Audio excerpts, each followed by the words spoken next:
মিন হাসানাতিহি বা'দা মাউতিহি, মানুষ মরে যাওয়ার পরেও যে ৭টা জিনিস তার কবরে পৌঁছায় তার মধ্যে একটা হচ্ছে মসজিদান বানাহু, সে যে মসজিদ বানিয়ে গিয়েছে ওই মসজিদের সওয়াব। সুবহানাল্লাহ পড়েন।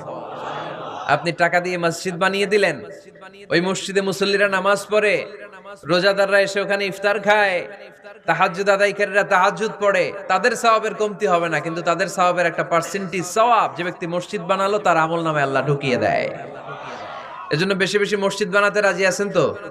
তাহলে মসজিদ আবাদ করার প্রথম মাধ্যম হচ্ছে মসজিদ বানানো। ২ নাম্বার মাধ্যম হচ্ছে মসজিদে যে জামাতে সালাত আদায় করা।